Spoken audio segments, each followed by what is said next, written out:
Assalamualaikum warahmatullahi wabarakatuh. Welcome back to my YouTube channel Adinda Alvira. Di video kali ini adalah edukasi hukum tentang cara menghadapi apabila dilaporkan kasus pidana di kepolisian. Sebelumnya jangan lupa like, comment, share, and subscribe supaya aku lebih semangat untuk bikin video-video berikutnya. Thank you. Dilaporkan atas dugaan tindak pidana ke pihak kepolisian merupakan situasi serius yang bisa berdampak hukum besar bagi seseorang, baik secara pribadi, sosial, maupun profesional. Tidak sedikit orang yang merasa panik, bingung, bahkan tertekan secara psikologis saat mendapat surat panggilan atau mengetahui dirinya terlapor dalam sebuah laporan polisi. Namun penting untuk diketahui bahwa status dilaporkan bukan berarti bersalah. Hukum memberikan ruang yang adil bagi semua pihak untuk memberikan klarifikasi dan pembelaan diri. Oleh sebab itu, mengetahui langkah hukum yang benar dan strategis sangat penting agar tidak salah mengambil sikap.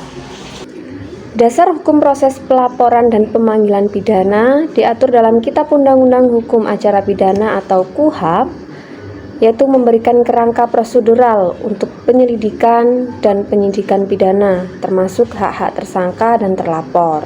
Nah, seseorang bisa dilaporkan karena adanya dugaan telah melakukan tindak pidana oleh pihak pelapor, dan laporan tersebut akan ditindaklanjuti oleh penyelidik atau penyidik Polri melalui proses yang bertahap. Kemudian sekarang adalah tahapan setelah seseorang dilaporkan ke polisi. Nah, apabila seseorang dilaporkan atas dugaan tindak pidana, umumnya akan mengalami proses sebagai berikut. Yang pertama yaitu pemanggilan klarifikasi atau tahap penyelidikan. Nah, terlapor akan dipanggil oleh pihak kepolisian untuk memberikan klarifikasi awal atas laporan yang diterima. Nah, pada tahap ini belum tentu statusnya sebagai tersangka. Kemudian yang kedua yaitu pemeriksaan saksi dan bukti. Penyidik akan mengumpulkan informasi dari pelapor, saksi, dan alat bukti lainnya. Jika belum cukup bukti, maka kasus bisa dihentikan. Kemudian yang ketiga yaitu penetapan tersangka. Nah, jadi jika penyidik meyakini ada dua alat bukti yang sah, karena memang syaratnya yaitu minimal ada dua alat bukti yang sah, nah maka seseorang bisa ditetapkan sebagai tersangka. Kemudian yang keempat, tahap yang keempat yaitu penahanan atau opsional. Penahanan dapat dilakukan jika tersangka dikhawatirkan melarikan diri, menghilangkan barang bukti, atau mengulangi perbuatan pidana. Namun tidak semua kasus berakhir dengan penahanan. Nah, kemudian sekarang hak-hak terlapor dalam proses hukum. Jadi sebagai pihak yang dilaporkan memiliki hak hukum yang dilindungi. Di antara lain yaitu ada hak atas pendampingan pengacara secara tahap awal pemeriksaan. Kemudian ada hak untuk diam dan tidak menjawab pertanyaan tertentu. Kemudian hak atas perlakuan yang adil dan tidak diskriminatif. Kemudian hak untuk melihat, untuk meminta salinan laporan polisi, dan hak untuk mengajukan keberatan terhadap penetapan tersangka atau penahanan. Nah, hak-hak ini penting untuk diketahui agar tidak mengalami intimidasi atau pelanggaran prosedur oleh aparat. Kebanyakan seseorang terlapor atau sudah tersangka ya, itu mendapat intimidasi atau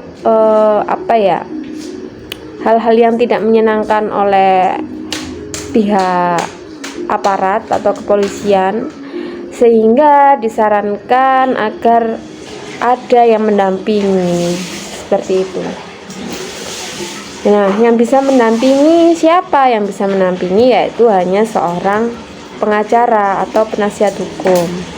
Kemudian cara menghadapi proses hukum jika dilaporkan kasus pidana. Nah, ini cara yang pertama yaitu tetap tenang dan jangan panik. Karena panik hanya akan membuat kehilangan kendali dan sulit berpikir jernih. Ingat, belum tentu Anda bersalah. Kemudian yang kedua, segera konsultasi dengan pengacara. Langkah yang paling krusial adalah menghubungi pengacara pidana atau penasihat hukum ya, supaya nanti dapat mendampingi saat pemeriksaan, menganalisis laporan dan potensi jerat hukum, memberikan arahan strategis menghadapi proses hukum, seperti itu. Kemudian yang ketiga, minta salinan surat panggilan atau laporan. Nah, jika dipanggil, pastikan untuk meminta salinan resmi dari surat panggilan dan laporan polisi. Ini penting untuk persiapan pembelaan hukum. Yang keempat, yaitu siapkan dokumen atau bukti pendukung. Jadi segera siapkan semua bukti atau dokumen yang mendukung pembelaan Anda, misalnya pesan, video, rekaman, dokumen hukum, saksi atau sebagainya. Kemudian cara yang kelima yaitu hadiri panggilan polisi secara kooperatif. Karena menolak hadir tanpa alasan sah bisa berujung pada penjemputan paksa atau memperburuk posisi saudara. Hadiri panggilan dengan pengacara. Cara yang keenam yaitu ajukan keberatan jika ada penyimpangan prosedur. Jika Anda merasa diperlakukan tidak adil atau prosedur penyelidikan menyimpang, pengacara Anda dapat mengajukan keberatan ke atasan penyidik atau bahkan pra-peradilan. Banyak sekali juga nih yang perkara yang di pra-peradilan sama pengacaranya ya. Jadi memang pentingnya pengacara seperti itu. Kemudian apakah bisa langsung ditahan? Nah, tidak semua orang yang dilaporkan akan langsung ditahan. Penahanan hanya dapat dilakukan apabila memenuhi syarat sebagaimana diatur dalam pasal 21 KUHP, yaitu yang pertama tersangka diduga keras melakukan tindak pidana, yang kedua dikhawatirkan akan melarikan diri, menghilangkan barang bukti, atau mengulangi perbuatan. Bahkan jika ditahan, pengacara dapat mengajukan permohonan penangguhan penahanan atau pengalihan jenis penahanan. Nah, jadi itu tadi adalah cara menghadapi apabila dilaporkan kasus pidana di kepolisian.